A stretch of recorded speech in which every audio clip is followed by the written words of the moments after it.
Video हालिसकेपछि मैले केही दिन भिडियोलाई निरन्तरता दिन नसक्नुमा म केही क्षमा प्रार्थी छु, किनकि म आफ्नो कामले गर्दाखेरि भिडियो पोस्ट गर्न सकिनँ। र आज म साइन्सको ग्रुप बी का क्वेसनहरू सल्भ गर्न गइरहेको छु। ग्रुप बी का क्वेसन लङ क्वेसन अन्तर्गत पर्ने क्वेसन हुन् र यसमा 4वटा क्वेसन सोधिन्छ र एउटा क्वेसनमा 4 मार्क्स हुन्छ। एउटा क्वेसनले 4 मार्क्स क्यारी गरेको हुन्छ र अलटुगेदर 4 जा 16 मार्क्सको 16 मार्क्सको चाहिँ 16 अङ्कको चाहिँ प्रश्न सोधिने गरिन्छ र यो सबभन्दा अन्तिम ग्रुप पनि छ र यो हायर एबिलिटिज अन्तर्गत पर्दछ। तर यसमा एभरेज स्टुडेन्टले पनि जो अलिकति एभरेज स्टुडेन्ट छ, हायर एबिलिटिज सल्भ गर्न नसक्ने होला भन्ने खालको कन्सेप्ट आउन सक्छ। तर यो क्वेसन मलाई लाग्छ साइन्समा सोधिने क्वेसनहरूमा सबभन्दा सजिलो ग्रुप भनेको लास्ट ग्रुप डी हो। ल अब हामी ढिला नगरिकन यो ग्रुपको क्वेसन सल्भ गर्नतिर लागौँ। सर्वप्रथम त तपाईहरुको स्क्रिनमा क्वेसन दिएको छ र त्यो क्वेसन तपाईहरुले पढ्नुहोस्। पहिलो क्वेसन यस प्रकार रहेको छ। क्वेसनले भने अनुसार यहाँ हामीलाई दुईवटा मास दिएको छ, त्यो एउटै मास छ, दुईवटा अब्जेक्ट दिएको छ, एउटै मास छ त्यसको र 30 केजी र यिनीहरू दुईटै सेम हाइटमा छन् 10 मिटर र यो चाहिँ मुनको सरफेस माथि छ भने यो चाहिँ अर्थको सरफेस माथि छ 10 मिटर हाइटमा र यहाँ मुनको acceleration due to gravity 1.62 metre per second square छ भने अर्थको acceleration due to gravity 9.8 metre per second square छ र हामीले गिभन लेखौं। यहाँ केस ए मा moon surface mass m is equal to 30 kg, acceleration due to gravity g is equal to 1.62 metre per second square, altitude अथवा height यो h is equal to 10 metre र mass 30 kg on earth surface, acceleration due to gravity of the earth is 9.8 meter per second square and altitude of the object from the earth surface is 10 meter. Now यहाँ अब हामीलाई क्वेसनले के भनेछ त भन्दाखेरि यो दुवै वस्तुलाई एकैसाथ तल खसाल्दाखेरि मुन सरफेसमा र अर्थ सरफेसमा खसाल्दाखेरि चाहिँ कुन चाहिँ छिटो चाहिँ सरफेससम्म पुग्छ अथवा कुन चाहिँ छिटो तल गएर ठोकिन्छ, स्ट्राइक हुन्छ भनेर प्रश्न गरेको छ र हामीलाई यहाँ टाइमसँग रिलेटेड क्वेसन सोधिएको छ। छिटो र ढिलो यो समयसँग अन्तर्गतको क्वेसन हो। हामीले टाइमलाई कम्पेयर गरेर यसलाई सल्भ गर्न सक्छौं र यसकारण मैले टाइम टेकन दुवैको लागि दुवैको टाइम निकाल्नु पर्ने हुन्छ। दुवैको टाइमलाई हामीले कम्पेयर गर्छौं। दुवैको टाइम निकालेर हामीले टाइमलाई व्हाट राख्यौं र हामीले त्यो टाइम निकाल्नको लागि हामीलाई इनिशियल भेलोसिटी आवश्यकता पर्दछ। तर इनिशियल भेलोसिटी माथिबाट खसालिरहेको वस्तुहरुमा चाहिँ जहिले पनि 0 मिटर पर सेकेन्ड हुन्छ र हामी केस ए मा जाउँ मुन सरफेसमा। यसमा टाइम निकाल्ने फर्मुला चाहिँ t = 2h/g।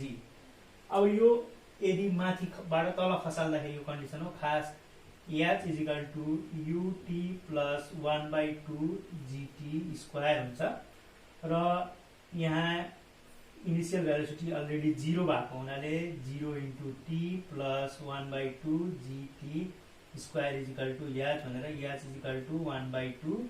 1/2gt² यसरी भयो र टाइमलाई t² मात्र निकाल्नु पर्यो भने 2h/g हुन्छ र हामीलाई टाइम निकाल्नु छ t = यो स्क्वायर यता अन्डर रुट हुन्छ 2h/g। यसरी हामीले फर्मुलालाई डिटरमाइन गर्न सक्छौं अथवा बनाउन सक्छौं र हामीले 2h/g फर्मुला राखेर त्यस फर्मुला अनुसारको भ्यालुहरु राखौं। 2h भनेको 10 मिटर, g भनेको 1.62 मिटर पर सेकेन्ड स्क्वायर मुनको लागि। 2 × 10⁻20 डिवाइड बाइ 1.62 लाई अन्डर रुटमा राख्दाखेरि टाइम आउँछ 3.51 सेकेन्ड। र यसै गरी हामीले अर्थको लागि टाइम 2h/g 2 × 10/9.8 g अर्थको एक्सेलरेसन ड्यू टु ग्राभिटी गुरुत्व प्रवेगको भ्यालु जहिले पनि 9.8 मिटर पर सेकेन्ड स्क्वायर हुन्छ। र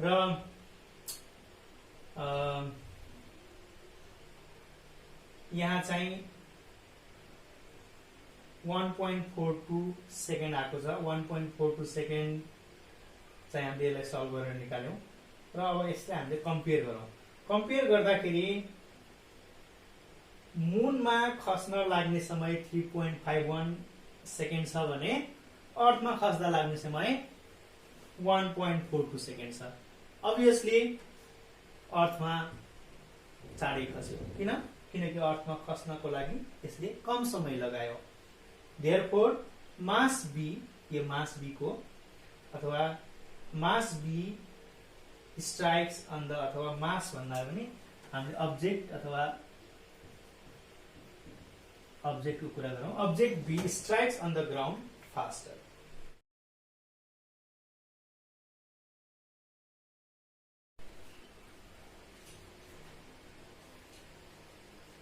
दोस्रो प्रश्नले भन्छ एउटा मान्छेले अर्थमा 30 किलोको वस्तु उठाउन सक्छ भने त्यति नै बल प्रयोग गरेर मुनमा अथवा चन्द्रमामा कति केजी बराबरको वस्तु उठाउन सक्छ, कति पिण्ड बराबर अथवा कति मास बराबरको वस्तु उठाउन सक्छ।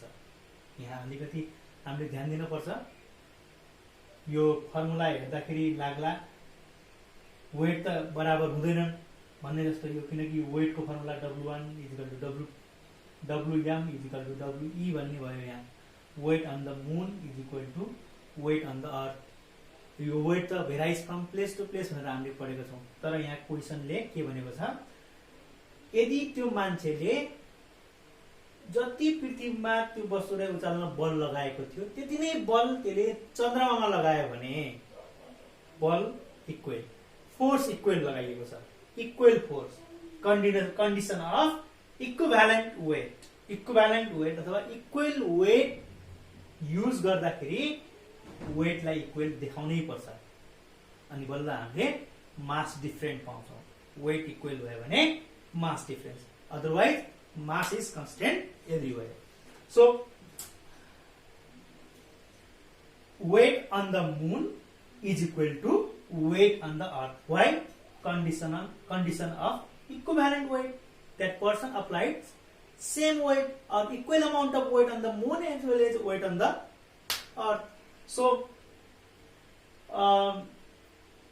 we have to find out हामीले मुनमा कति मास छ हामीले यो निकाल्नु पर्ने छ।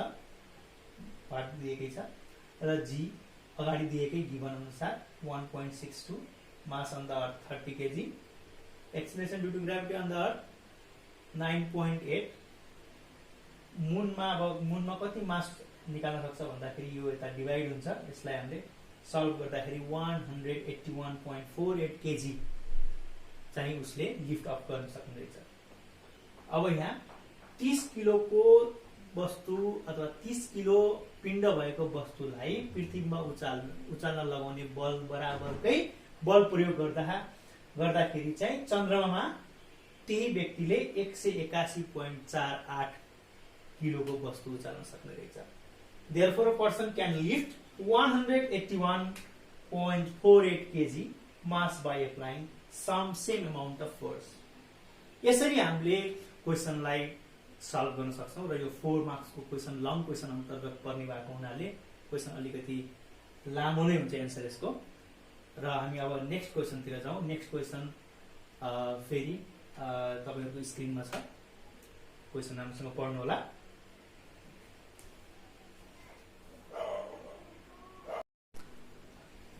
क्वेसन नम्बर 22 ले के भन्छ त भन्दाखेरि एउटा अर्गानिक कम्पाउन्ड राखिदिएको छ हामीलाई र केही प्रश्न यस बारेमा सोधेको छ। र पहिलो प्रश्न सोध्छ दिएको अर्गानिक हैन कम्पाउन्डको IUPAC नाम भन्नुहोस् अथवा लेख्नुहोस्। What is the IUPAC name of given organic compound?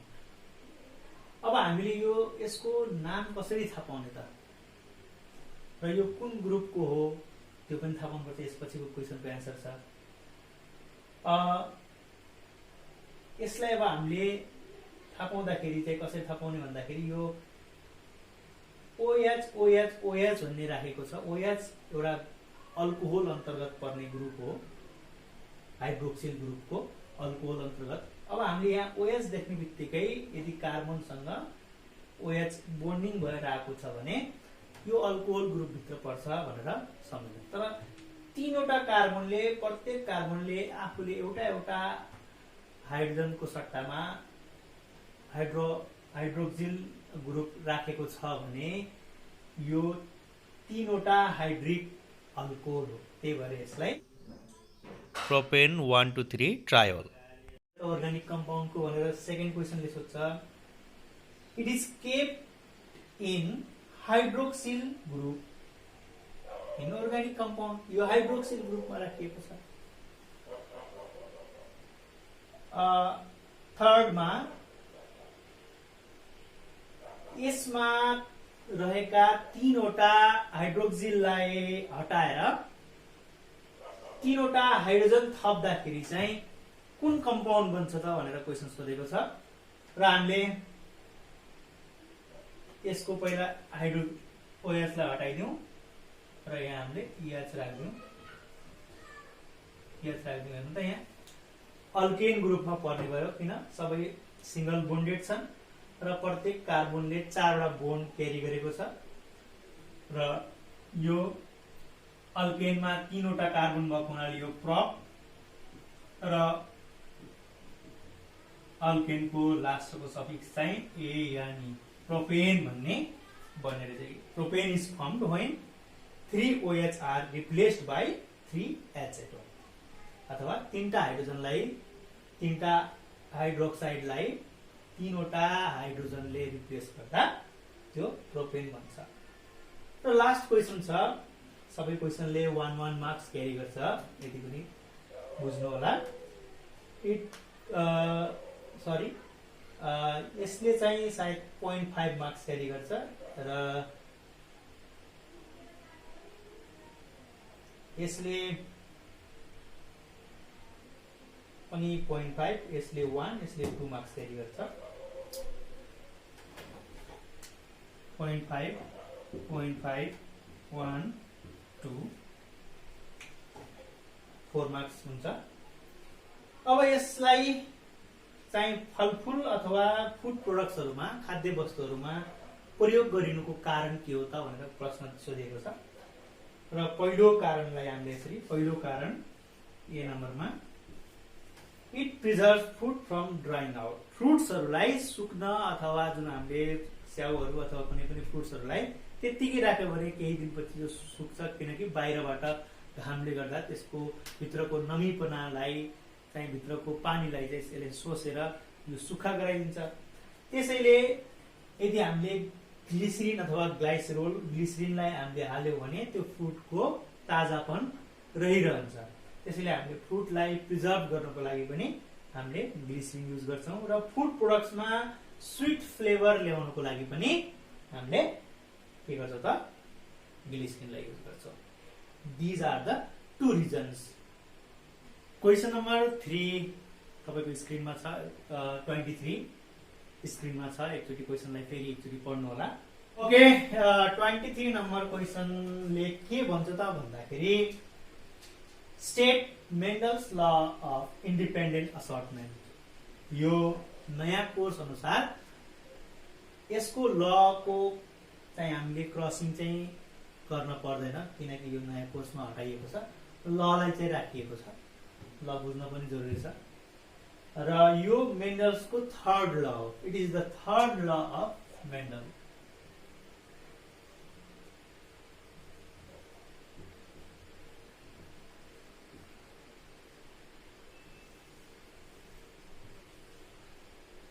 मेन्डलको third लले के भन्छ त भन्दाखेरि, this law states that when 2 pair of independent alleles, दुईवटा इन्डिपेन्डेन्ट एलेजहरूलाई सँगै राख्ने हो भने are brought together in the hybrid एलेलाई F1 जेनेरेसनको hybrid they at a time of the gamete formation, त्यहाँबाट निस्केको ग्यामेट फर्मेसन चाहिँ यो assort random and independently form हुन्छ अथवा यिनीहरू फ्रीली फर्म भएका हुन्छन् इन्डिपेन्डेन्टली। भन्नुको मतलब यदि दुईवटा पेयरबाट कन्ट्रास्टिङ क्यारेक्टरिस्टिक्सहरूलाई हामीले चाहिँ यिनीहरूमा क्रसिङ गर्दाखेरि त्यसबाट बन्ने सन्ततिहरू इन्डिपेन्डेन्टली फर्म हुन्छन् र यो लले यही कुरा भन्छ। र हामीलाई नेक्स्ट क्वेसन त्यसैको तलपट्टि दिएको छ, राम्रोसँग हेर्नु होला। नेक्स्ट क्वेसन हामीलाई तलपट्टि दिएको छ, रेड फ्लावर अथवा रातो फूल फुल्ने केराउको बिरुवा र सेतो फूल फुल्ने केराउको बिरुवा बीचमा पहिलो र दोस्रो चाहिँ जेनेरेसनको क्रसिङ गरेर देखाउनुहोस् भनेछ। र हामीले पहिला लेखौँ given pea plant red flower are यो डोमिनेन्ट हो मेल र pea plant white flower are यो रेसेसिभ भयो फिमेल। र यसमा ग्यामेट मेल र फिमेल यसरी राखौँ र यो आर यसले जनाउँछ रेड फ्लावर र यो आर सानो स्मल आरले चाहिँ व्हाइट फ्लावर। अब यसलाई हामीले कसरी क्रसिङ गर्ने त भन्दाखेरि सजिलो छ, 4 डट दिनुस् है, 4 डट दिनुस्, यो डटमा यसलाई लगेर जोड्नुस् है, अनि फेरि यसैले यो डटलाई युज गर्नुस् र अर्कोलाई लगेर जोड्नुस्। स्ट्रेट स्केल युज गर्न सक्नुहुन्छ तपाईहरुले। यसको सक्यो, अब यसको पालो, यसले यो डट युज गर्नुस् र यसलाई लगेर जोड्नुस् र फेरि यहीबाट यो डट युज गर्नुस्। यसरी हाम्रो फर्स्ट फिरियल जेनेरेसन F1 जेनेरेसनमा चाहिँ R R R R R R R R यो F1 जेनेरेसन फर्स्ट जेनेरेसनमा सबै हाइब्रिड टल आउँछ। के आउँछ? हाइब्रिड रेड भन्नु मतलब पहिलो पुस्तामा सबै चाहिँ प्लान्टहरू चाहिँ रातो फूल फुल्ने हुन्छन्, सबै केराउका बिरुवाहरू रातो फूल फुल्ने हुन्छन्। अब हामीले यहीँबाट सेल्फ क्रसिङ गर्ने। अब यसपछि सुरु हुन्छ सेल्फ क्रसिङ।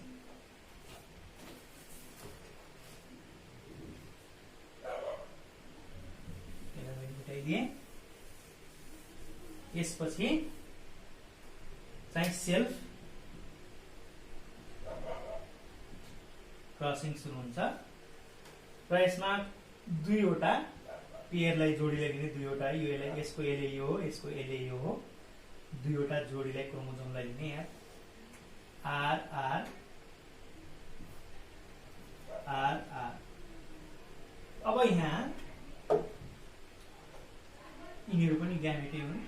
अब यहाँ चाहिँ हामीले सेकेन्ड जेनेरेसनको लागि क्रसिङ गर्दैछौँ र जुन सेल्फ क्रसिङ भन्छ यसलाई। यहाँ पनि सेम 4वटा थोप्लो लगाउनुहोस् र यो आरबाट यो आरमा लगाउनुहोस्, सजिलो छ। यहाँबाट फेरि अर्कोमा, अब योबाट यसले बन्द गरिदिनुहोस्, यहाँबाट सजिलो। अब यो यसलाई गर्यो आर आर, यो फेरि यसले सानो आरदेखि ठुलो आर र सानो आरदेखि सानो आर। अब हामीसँग प्योर रेड कति भयो त? यो चाहिँ हामीले पहिला यहाँ लेख्नुहोस् F2 जेनेरेसन। अब हामीसँग यहाँ प्योर रेड कति छ त? प्योर रेड एउटा र हाइब्रिड रेड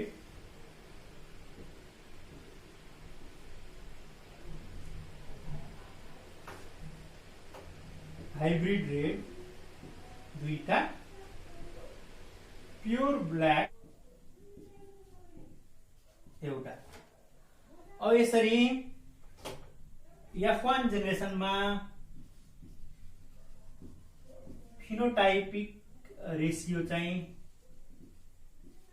के हो त भन्दाखेरि फिजिकल्ली हेर्दाखेरि कस्तो देखियो त भन्दाखेरि फिजिकल्ली हेर्दा यो पनि रातै देखियो, प्योर रेड त रातो देखिने भयो र यो हाइब्रिड रेड पनि दुईटै रातै देखिने भयो। भनेपछि फिजिकल्ली हेर्दाखेरि तीनटा चाहिँ रातो देखिने भयो र लास्टको एउटा चाहिँ सेतो फुल्ने भयो। र यसको जिनबाट हेर्ने हो भने, जेनेटिकल्ली हेर्ने हो भने जिनोटाइप रेसियो भयो यसको।